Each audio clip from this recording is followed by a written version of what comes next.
juntos la palabra del Señor. Hoy vamos a entrar en el capítulo 29 de Éxodo.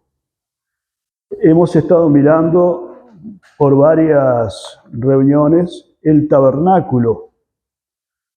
Y decíamos que el tabernáculo es la ilustración que Dios nos da de Cristo.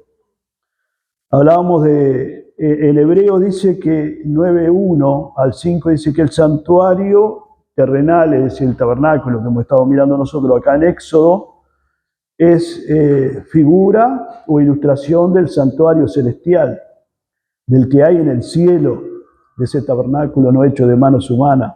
El lugar santísimo que está dentro del tabernáculo de reunión que hemos estado mirando, ilustra el lugar santísimo o la presencia misma de Dios.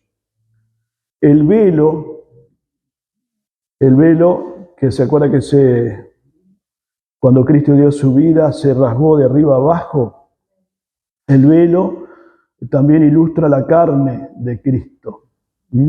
Es decir, su cuerpo que fue traspasado por los clavos y por la lanza. La sangre de los animales que se vertía allí en el tabernáculo también ilustra, ¿verdad?, la sangre de Cristo. El altar que encontramos allí, del sacrificio, nos habla de Cristo, nuestro altar. El sumo sacerdote nos ilustra a Cristo, nuestro gran sumo sacerdote. Amén.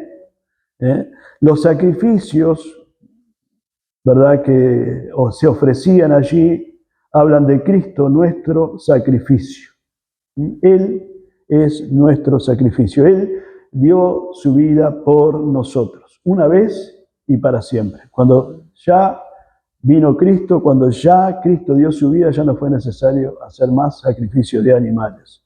El arca que encontramos en el lugar santísimo habla del trono de la gracia, donde hoy nosotros podemos acercarnos. Acá en el tabernáculo era solamente el sacerdote, en representación del pueblo.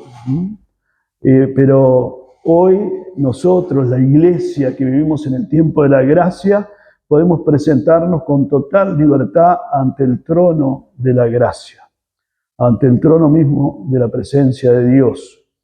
El altar del incienso también habla del altar del incienso que está en el cielo, ese altar donde dice que suben las oraciones de los justos, las oraciones de los santos. Qué lindo, ¿no?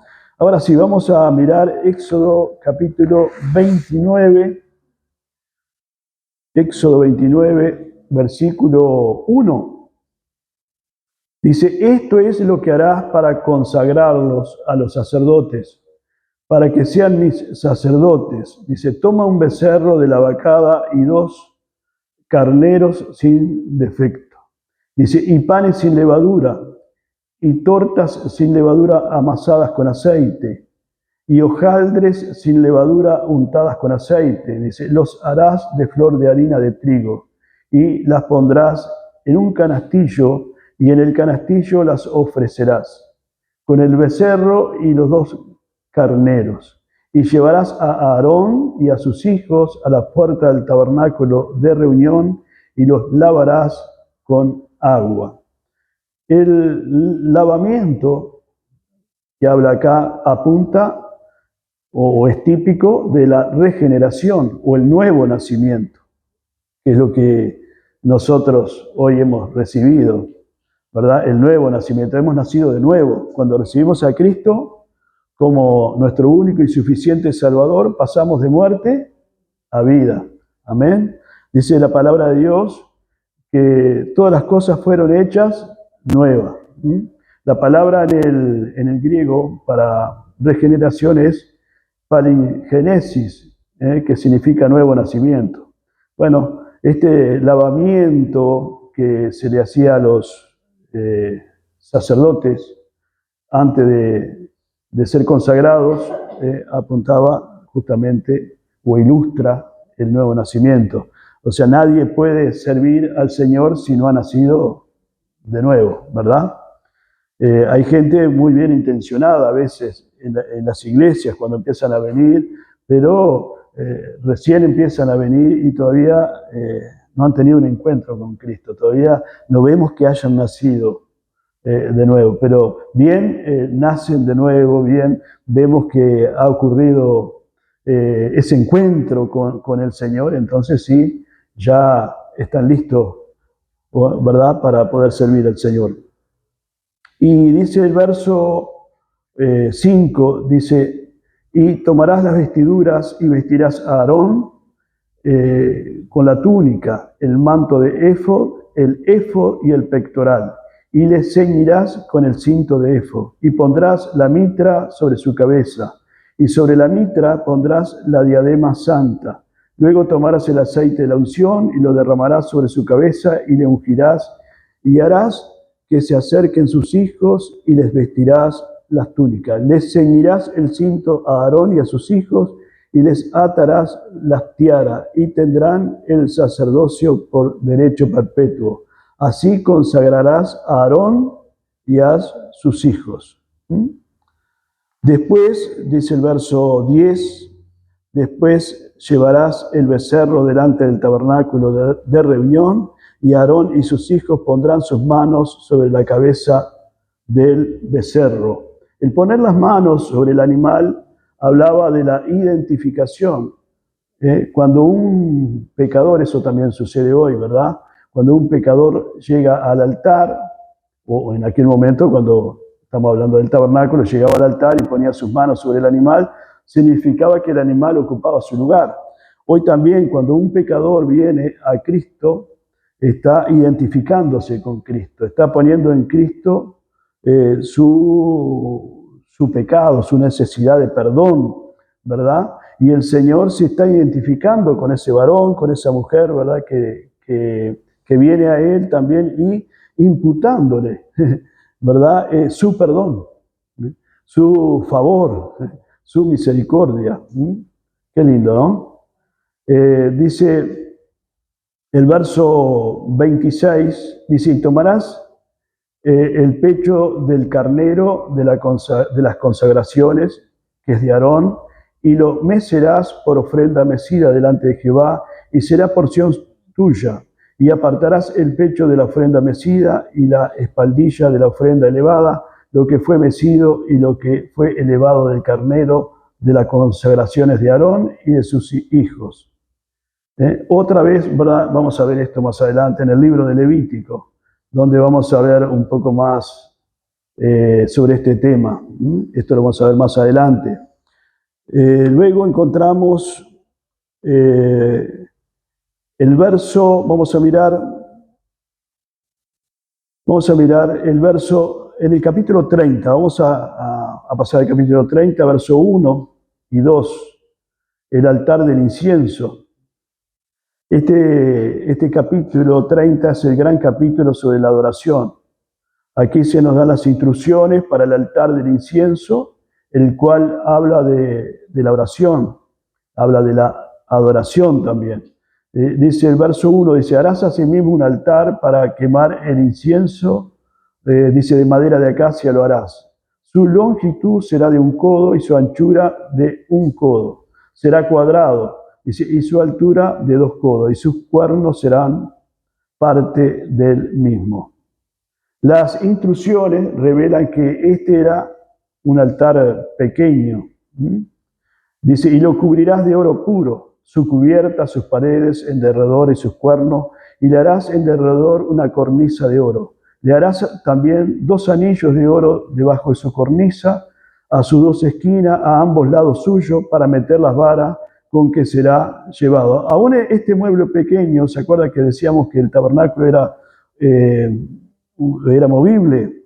Bueno, este mueble pequeño tenía anillos también, además, como los demás implementos del tabernáculo, para que se les pudiera meter las varas para cargarlos sobre los hombros de los sacerdotes.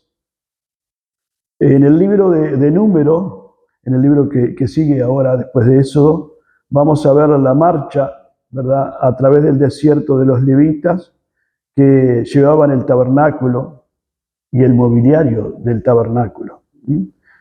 El verso 6 dice, y lo pondrás delante del velo que está junto al arca del testimonio, al altar del incienso, delante del propiciatorio que está sobre el testimonio, donde me encontraré contigo. Y dice, y Aarón quemará incienso aromático sobre él cada mañana cuando aliste las lámparas, dice, lo quemará. Y cuando Aarón encienda las lámparas al anochecer, quemará el incienso. Dice, rito perpetuo delante de Jehová por vuestras generaciones. Este no era un altar para sacrificio. Este era un altar para el incienso. Dice, no ofreceréis sobre él incienso extraño, ni holocaustos, ni ofrenda, ni tampoco derramaréis sobre él liberación. Este no era un altar de sacrificio. Solo se debía ofrecer incienso sobre este altar. Este altar habla, como decíamos anteriormente, de la oración. Y sabemos esto porque la Biblia usa el incienso como un símbolo de la oración y de la alabanza en muchos lugares. Por ejemplo, el Salmo 141, verso 2 dice, suba mi oración delante de ti como el incienso, el don de mis manos como la ofrenda de la tarde. El libro de Apocalipsis, también en el capítulo 8, verso 3, dice que nos da esta descripción del incienso. Dice, otro ángel vino entonces y se paró, dice ahí, ante el altar con un incensario de oro, y se le dio mucho incienso para añadirlo a las oraciones de todos los santos sobre el altar de oro que estaba delante del trono. Qué maravillosa, ¿no? Que nuestra oración también sea como el incienso, suba a la presencia de Dios. Amén. Era maravilloso entonces para los israelitas saber que su sumo sacerdote estaba ante el altar del incienso, en el tabernáculo, orando por ellos. Es maravilloso para nosotros también saber que Jesucristo, nuestro gran sumo sacerdote, también ora por nosotros, intercede por nosotros. Amén. Él está intercediendo por ti y por mí. Amén. Por cada uno de sus hijos. El verso 12 del capítulo 30 dice, cuando tomes el número de los hijos de Israel conforme a la cuenta de ellos, cada uno dará a Jehová el rescate de su persona. Cuando los cuentes, para que no haya en ellos mortandad cuando los hayas contado. No solamente deben de ser redimidos los que adoran, sino que también deben ser lavados. Y eso nos trae a la fuente. El verso 17 dice, habló más Jehová a Moisés diciendo, harás también una fuente de bronce. Los que adoran, los que oran, acá apunta eso, que a los que adoran y a los que oran, o a los que oran y a los que adoran, ¿verdad? Deben ser redimidos, o sea, comprados. La redención tiene que ver con la compra, con la adquisición. Nosotros hemos sido comprados y hemos sido adquiridos por Dios para salvación, para vida eterna, y eso nos da derecho de podernos presentar delante de Dios en oración, en adoración, presentar nuestra vida, pero también no solamente tenemos que ser redimidos, sino también tenemos que tener presente que cada día debemos de lavarnos ¿dónde? En la palabra del Señor. O sea, dice que la palabra del Señor dice que nos limpia.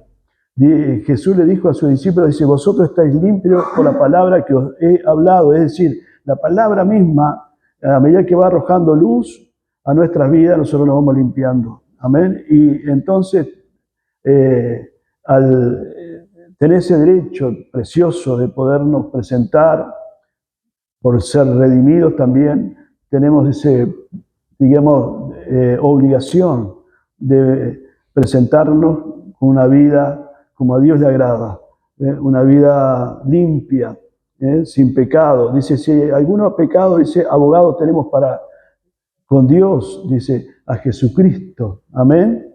Gloria a Dios. Así que no hay excusa para presentarse delante de Dios. Podemos presentarnos delante de Dios, arreglar nuestra vida, limpiar nuestra vida y presentarnos delante de Dios. Vamos a ir al versículo 25 del capítulo 30. Dice, y harás de ello el aceite de la santa unción, dice, superior ungüento, según el arte del perfumador. Será el aceite de unción santa.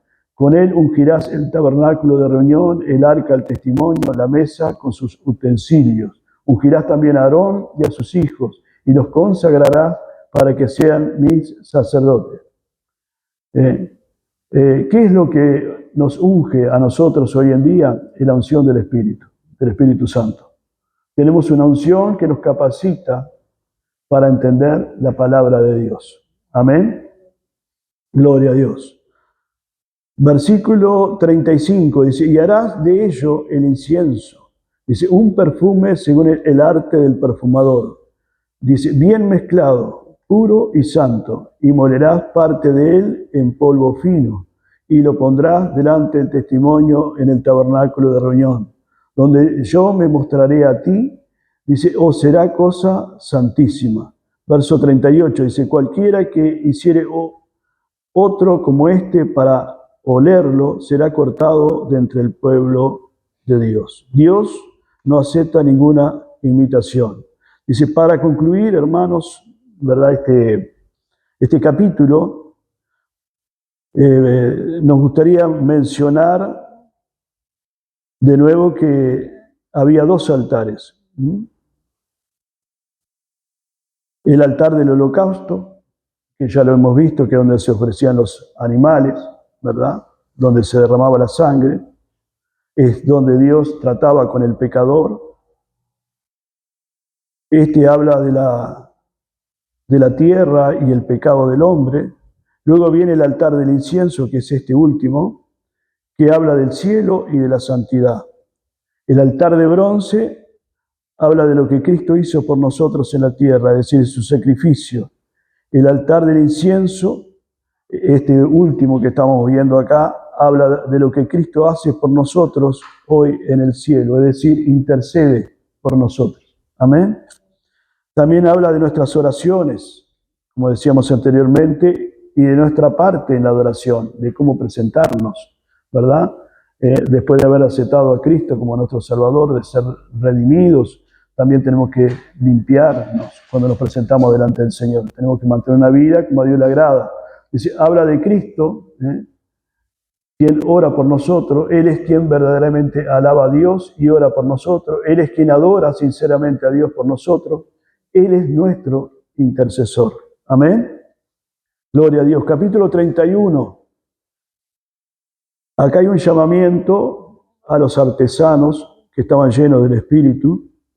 Versículo 1 dice, habló Jehová a Moisés diciendo, mira, yo te he llamado por nombre a Besaleel, hijo de Uri, hijo de Ur, de la tribu de Judá, y lo he llenado del Espíritu de Dios, en sabiduría y en inteligencia, en ciencia y en todo arte, para inventar diseños, para trabajar en oro, en plata y en bronce.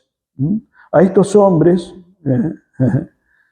y a sus ayudantes que menciona acá, les fueron dados dones especiales para el artificio, es decir, para el mobiliario del tabernáculo, para las vestiduras de los sacerdotes.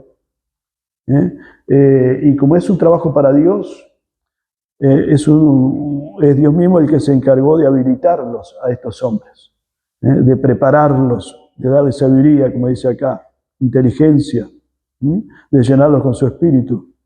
Qué bueno, ¿no? Gloria a Dios.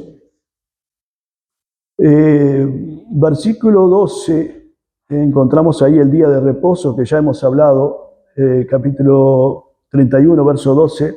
Habló además Jehová a Moisés diciendo, tú hablarás a los hijos de Israel diciendo, en verdad vosotros guardaréis mis días de reposo, porque es señal entre mí y vosotros por vuestras generaciones, para que sepáis que yo soy Jehová, que os he santificado. El día de reposo ya lo habíamos mencionado en otras oportunidades, fue dado especialmente a Israel. No fue dado a la iglesia, sino que a Israel. Dice el versículo 14, dice, así que guardaréis el día de reposo porque santo es a vosotros. Y el verso 15 dice, 6 días trabajará, mas el día séptimo es día de reposo. Verso 16 dice, guardarán pues el día de reposo los hijos, ¿de quién? De Israel, celebrándolo por sus generaciones. Este pasaje explícitamente dice que los israelitas y no la iglesia habían de guardar el día de reposo. Guardarán pues el día de reposo los hijos de Israel. Los israelitas son un pueblo terrenal y pertenecen a la primera creación. La iglesia, nosotros, usted y yo, somos una nueva creación. Y a nosotros nos fue dado un nuevo día para guardar. Es el primer día de la semana, el día que resucitó nuestro Señor. Amén. Gloria a Dios. Capítulo 32. Encontramos el becerro de oro. Dice, bueno, este capítulo manifiesta una tragedia en cuanto a los israelitas.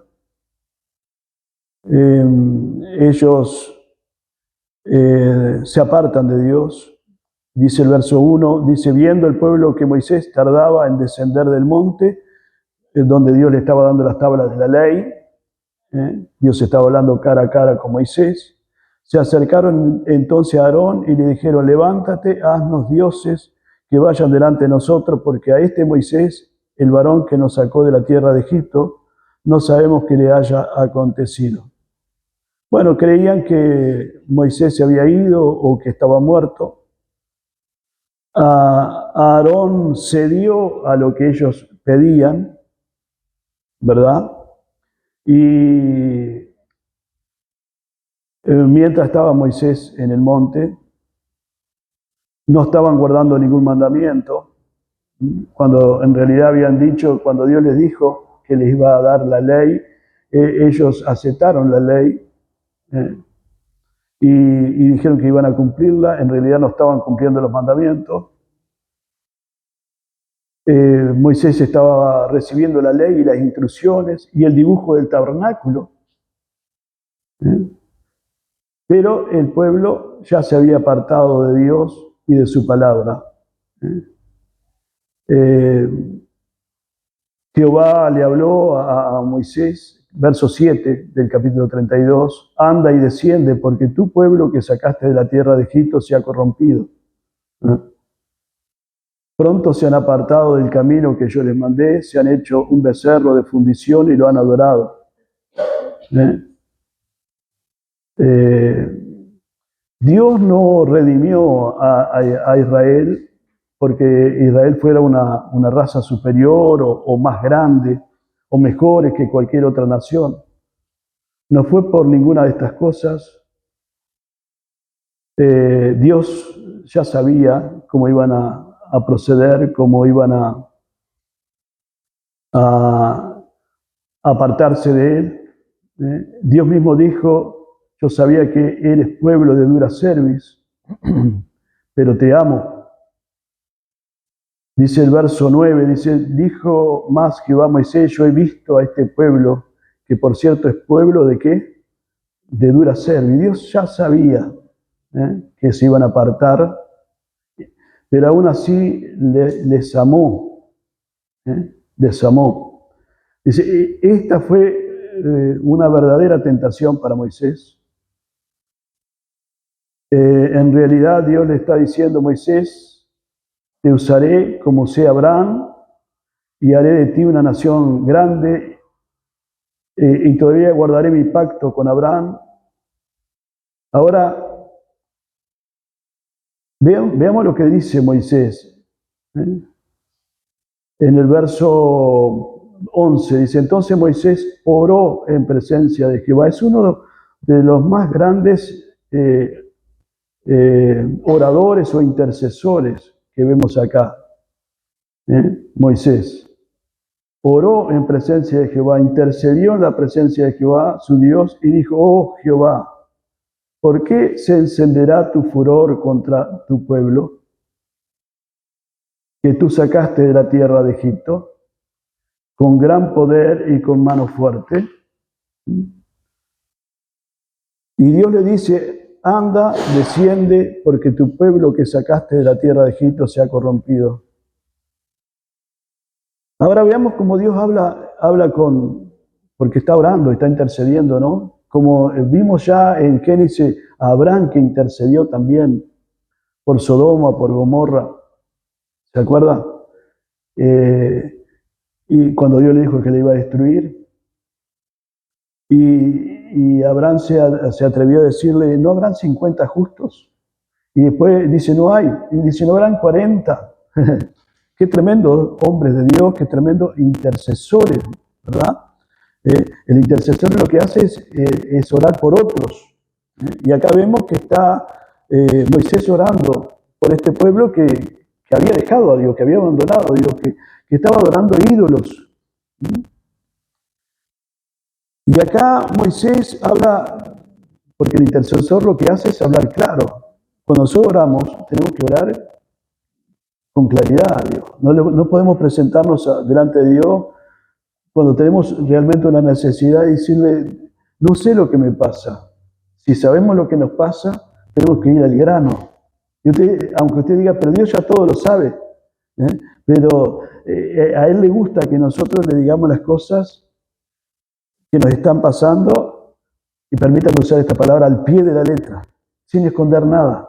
Me siento triste. No andemos con vuelta. Me siento triste, Señor. Me siento sin fuerza, Señor. ¿Me entiende? Me siento que estoy muriendo. Amén. Y usted dice: sí, pero ya lo sabe, pero ya sé que lo sabe, y Él sabe también que lo sabe. Pero Él espera que usted se dé cuenta, lo reconozca, que se lo plantee,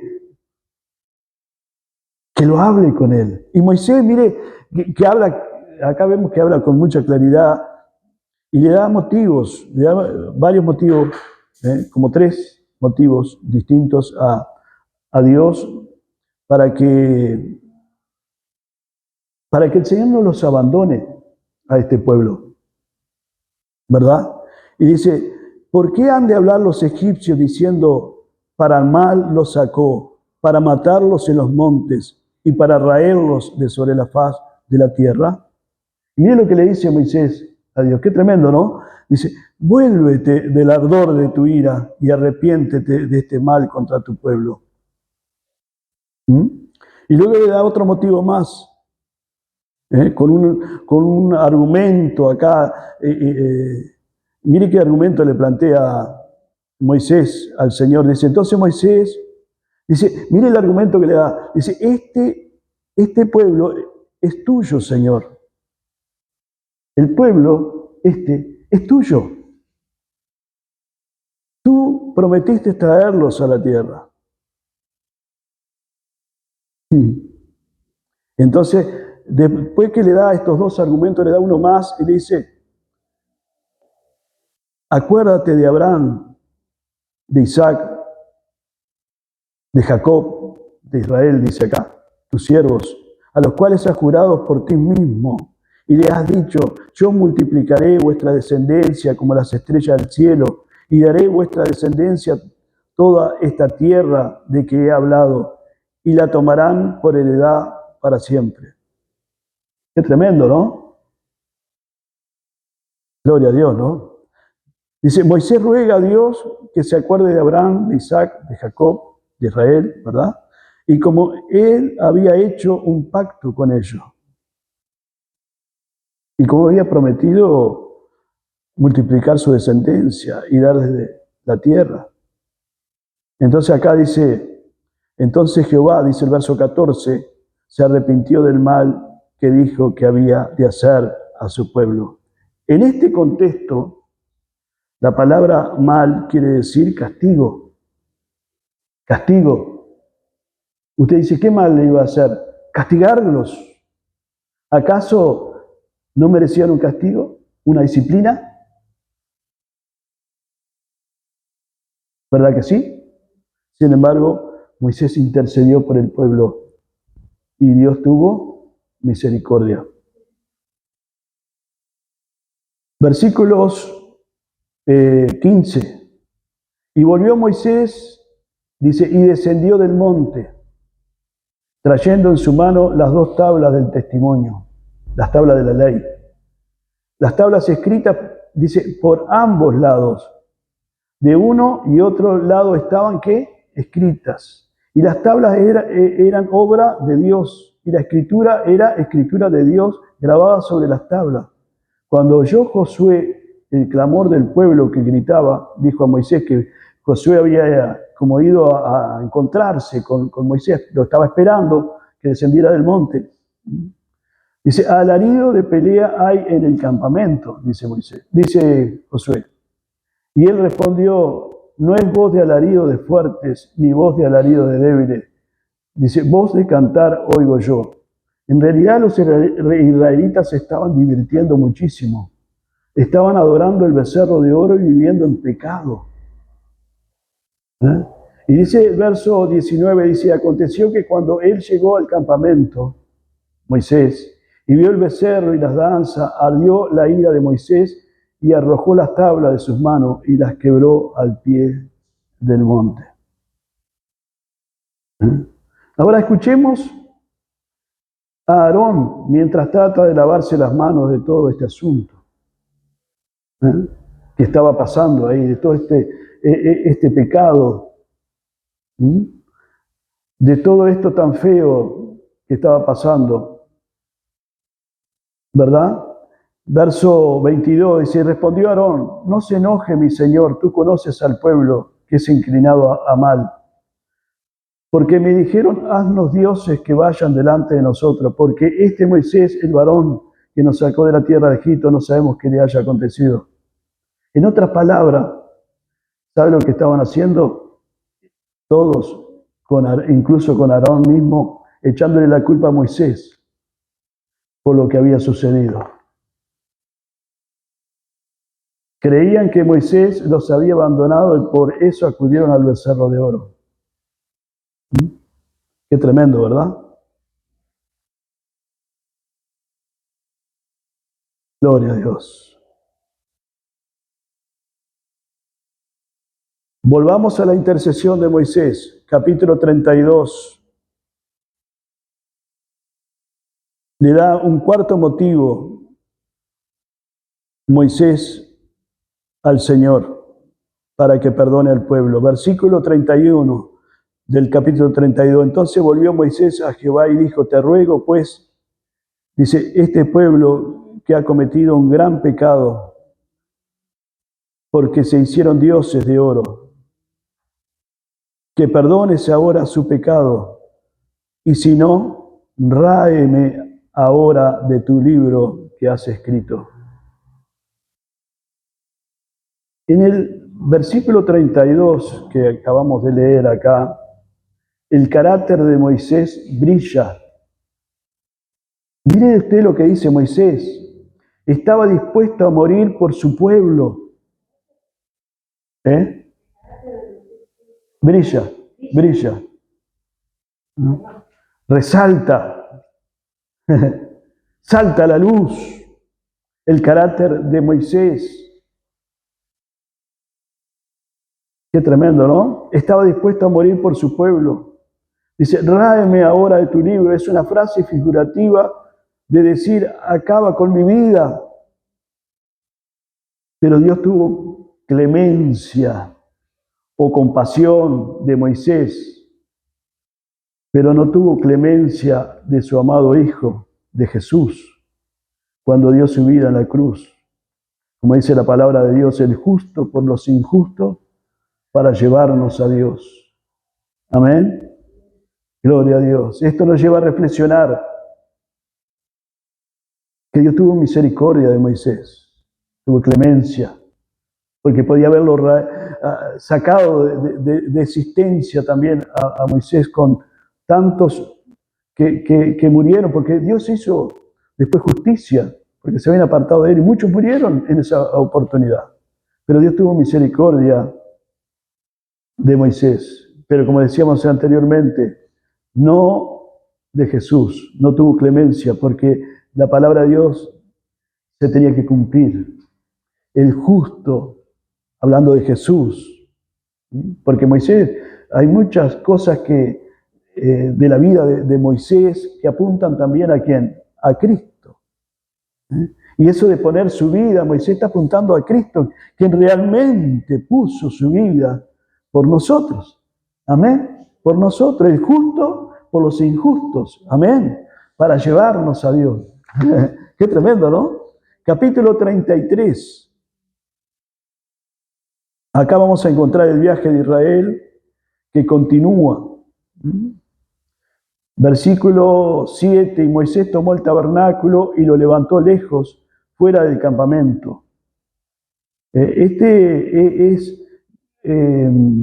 como que un tabernáculo que levantaron mientras era construido el verdadero tabernáculo. Moisés lo levanta fuera del campamento. El tabernáculo aquí es simplemente este que estaba hablando acá, el verso 7, es simplemente una carpa de reunión rodeada por un cerco. Verso 8 dice, y sucedía que cuando salía Moisés al tabernáculo, todo el pueblo se levantaba, y cada cual estaba en pie a la puerta de su tienda, y miraban en pos de Moisés, hasta que él entraba en el tabernáculo. Cuando Moisés entraba en el tabernáculo, la columna de nube descendía y se ponía a la puerta del tabernáculo, y Jehová hablaba con Moisés. Amén. Tal vez surja la pregunta, ¿no? ¿Ha visto jamás alguien a Dios? Bueno, Juan 1:8 dice, nos responde diciendo que ningún hombre jamás ha visto a Dios. Y en Juan 14:9 dice, se nos revela que aquellos que han visto a Jesús han visto al Padre, porque el Señor revela a Dios. En el Antiguo Testamento, uno de los nombres de Jesús era el ángel de Jehová. Pues bien, era el ángel de Jehová quien hablaba con Moisés. Amén. La cristofanía, la desaparición que ellos dicen que ven en el Antiguo Testamento, muchos varones vieron en el Antiguo Testamento, no era otro que Jesús. Y usted dice, ¿por qué a Dios no lo podían ver? Porque Dios es espíritu. Amén. Dios es espíritu, dice la palabra de Dios. Verso 11 dice, y hablaba Jehová a Moisés cara a cara, como habla cualquiera a su compañero. Así como los amigos se hablan cara a cara, Dios y Moisés se hablaron. Sin embargo, que nos quede claro que Moisés no vio a Dios. Amén. Y él volvía al campamento. Versículo 11. Dice, pero el joven Josué, hijo de Nun, su servidor, nunca se apartaba de en medio del tabernáculo. Vemos ya que está empezando a surgir Josué, quien va a ser el sucesor de Moisés más adelante, ¿no? Versículo 12 del capítulo 33. Y dijo Moisés a Jehová, mira, tú me dices a mí, saca a este pueblo, y tú me has declarado a quién enviarás conmigo. Sin embargo, tú dices, yo te he conocido por tu nombre y has hallado también gracia en mis ojos. Ahora pues, si he hallado gracia en tus ojos, te ruego que me muestres ahora tu camino para que te conozca y halle gracia en tus ojos. Dice, y mira que esta gente es pueblo tuyo. Moisés le pide a Dios lo mismo que le pidió el apóstol Pablo en Filipenses 3:10. A fin de conocerle, a fin de conocer el poder de su resurrección, la participación de sus padecimientos, que dice ahí, llegando a ser semejante a él en su muerte. Lo mismo que pidió Felipe en Juan 14:8, Señor, muéstranos al Padre y nos basta. Yo creo que todo hijo sincero, nosotros, cada uno de nosotros, que somos sinceros, tenemos un verdadero anhelo de conocer cada día más a Dios. Amén. De conocer cada día más a Dios. Por eso nos reunimos el domingo, nos reunimos el miércoles, ¿verdad? Queremos conocerle cada día más. Gloria a Dios. Y el versículo 14 dice, y él dijo, mi presencia, le dice Dios, irá contigo y te daré descanso. Dice, y Moisés respondió, si tu presencia no ha de ir conmigo, no nos saque de aquí. Qué bueno, ¿no? Gloria a Dios. Bendito sea el Señor, la presencia del Señor. Él reconocía que era necesitado de la presencia de Dios. Y Moisés, no hay duda que era un amigo íntimo de Dios. Y el verso 18 del capítulo 33 dice, él entonces dijo, te ruego que me muestres tu gloria. En realidad Moisés no podía ver la gloria de Dios cara a cara, porque no hay hombre que resista la gloria de Dios, ser humano que resista la gloria de Dios. Y Dios le dice en el verso 19, yo haré pasar todo mi bien delante de tu rostro y proclamaré el nombre de Jehová delante de ti y tendré misericordia del que tendré misericordia y seré clemente para con el que seré clemente. Pablo cita este versículo en Romanos 9:15 cuando expresa pues a Moisés dice, tendré misericordia del que yo tenga misericordia y me compadeceré del que yo me compadezca. El verso 20 dice, dijo más, no podrás ver mi rostro, porque no me verá hombre y vivirá. Amén. Es un hecho, hermano, que no podemos ver a Dios cara a cara. Y dijo aún Jehová, he aquí un lugar junto a mí, y tú estarás sobre la peña, y cuando pase mi gloria, yo te pondré en una hendidura de la peña, y te cubriré con mi mano hasta que haya pasado. Después apartaré mi mano y verás mis espaldas, mas no se verá mi rostro. Moisés no podía ver el rostro de Dios y vivir, pero sí le permitió estar sobre una peña, una roca, mientras pasaba la gloria de Dios y ver su espalda. Por supuesto, es el lenguaje figurativo en la espalda acá, puesto que Dios no tiene cuerpo. Como decíamos en Juan 4:24, dice que Dios es espíritu. Nadie puede ver el rostro de Dios y vivir, dice acá el verso 20. ¿Cómo explicamos entonces este pasaje en la Biblia donde este y muchos otros, donde algunos vieron a Dios y no murieron? Por ejemplo, Agar en Génesis 16:13, ¿verdad? Jacob en Génesis 32:30, Moisés y Aarón, Nadab, Abiú y los 70 ancianos de Israel, todos dicen que vieron a Dios. Manoa y su esposa, también en Jueces, Isaías 6:1, Isaías, Ezequiel también, Juan en la isla de Patmos, en el Apocalipsis. Bueno, la respuesta es que estas personas vieron a Dios representado por el Señor Jesús. Como decíamos anteriormente, no era otro que el Señor Jesús al que estaban viendo. A veces apareció como el ángel de Jehová, a veces como hombre, y una vez se manifestó como una voz, ahí en Éxodo 24, verso 9 al 11.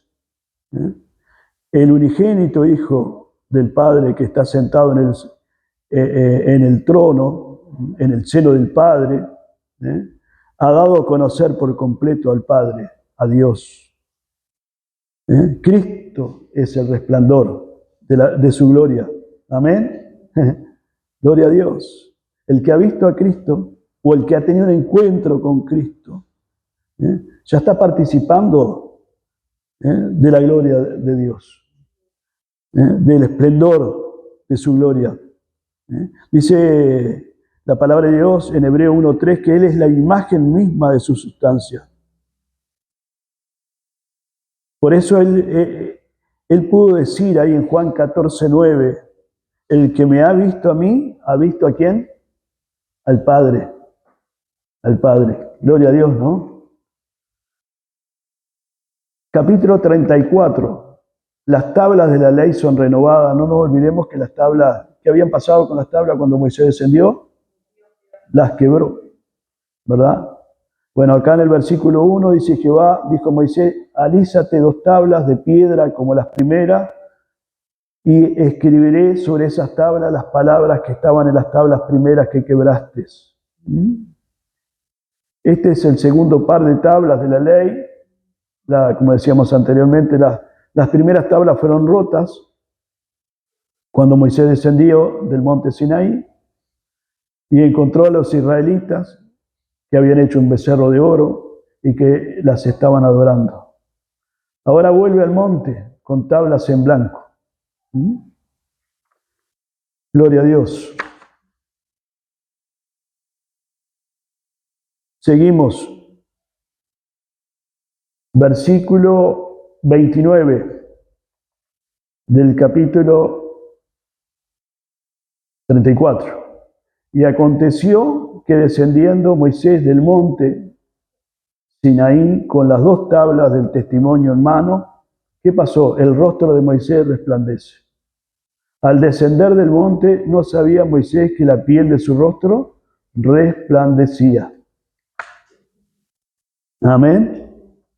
Por la gloria del Señor. Capítulo 35. Bueno, capítulo 35, vamos a ir un poquito más adelante, capítulo 36. Acá vemos todo lo que es el tabernáculo, la construcción del tabernáculo, los utensilios del tabernáculo, los muebles que se están haciendo. Capítulo 37 también, el plan del tabernáculo, el mobiliario del tabernáculo. Capítulo 38, vemos el altar y los holocaustos, que ya lo hemos visto, la fuente de bronce, el atrio, el lugar donde iba el pueblo o esperaba el pueblo. En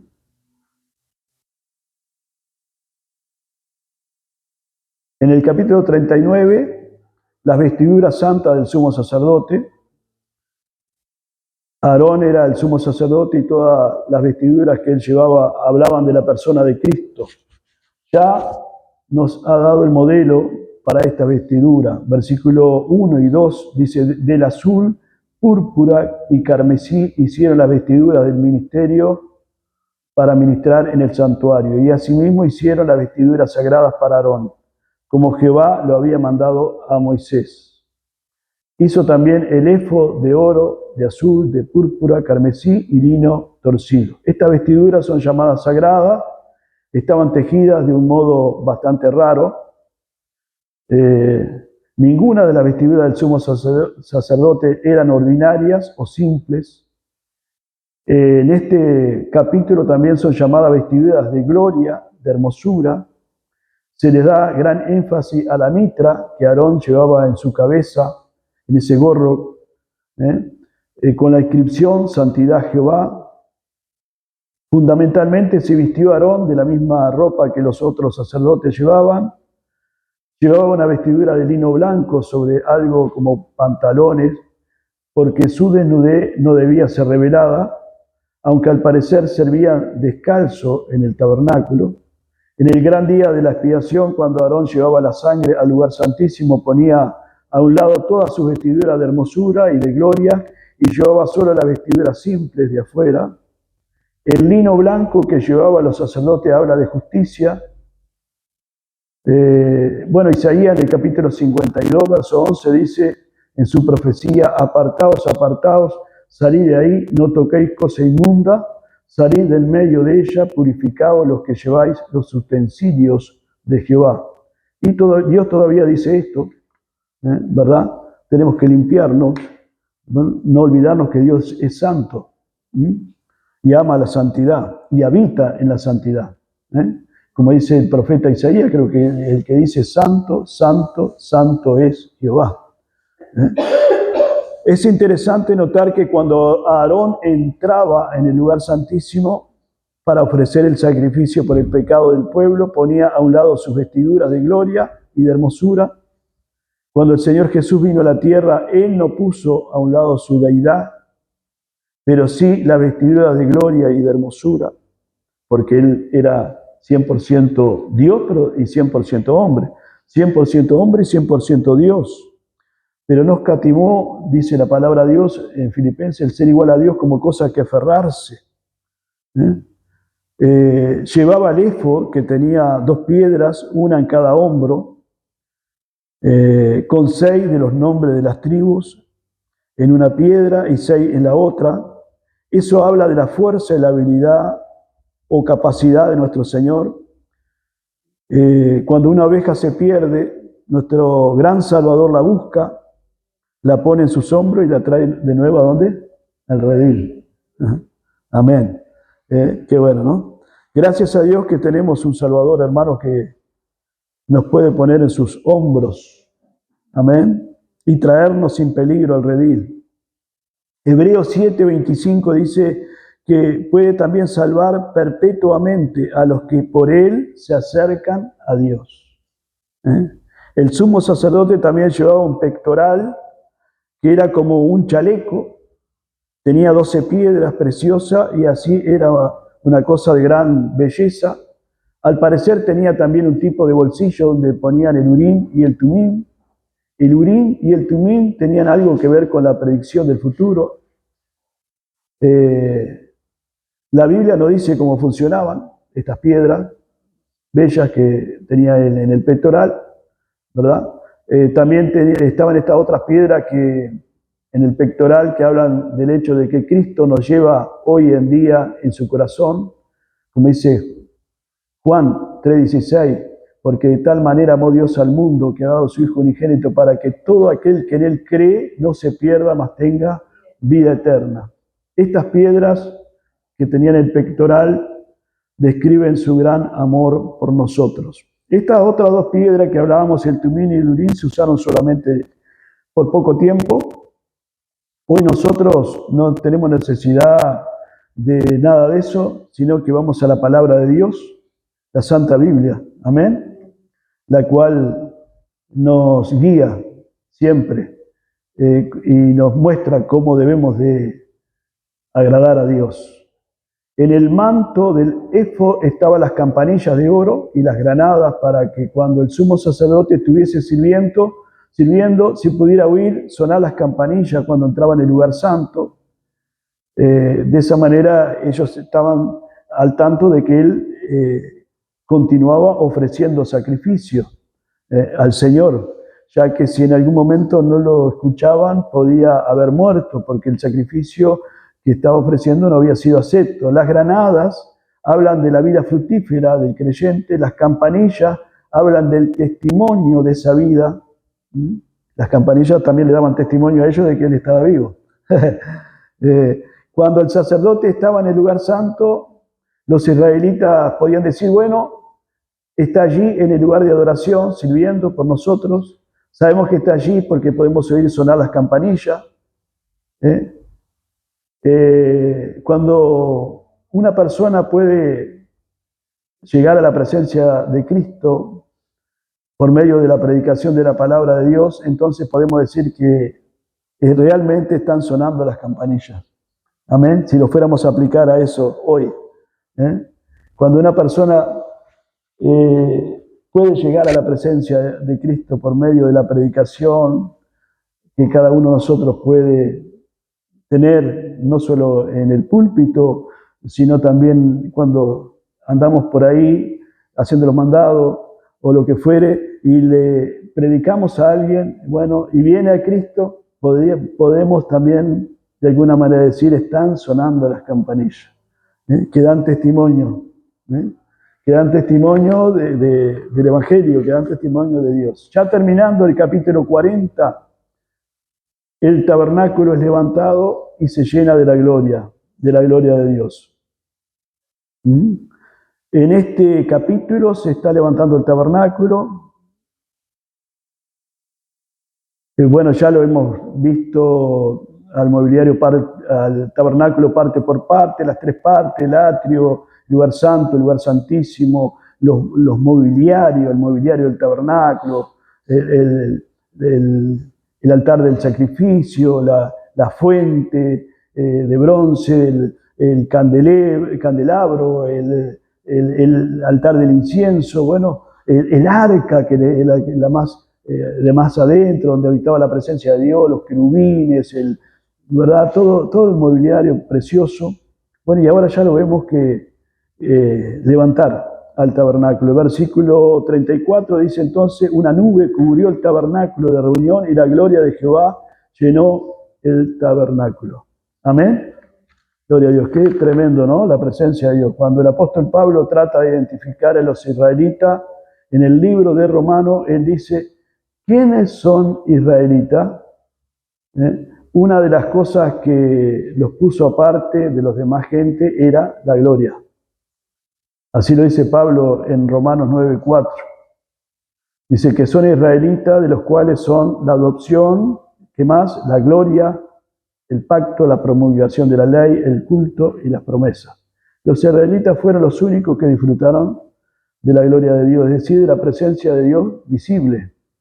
Que ella era la que los guiaba a través del desierto, a través de la nube, de la columna de nube y de fuego. Amén. Hoy nosotros también, el Señor nos está guiando. Su presencia nos está guiando. Su gloria nos está guiando. Gloria a Dios. A través también de este peregrinar que nosotros estamos llevando adelante, mientras el Señor viene a buscarnos.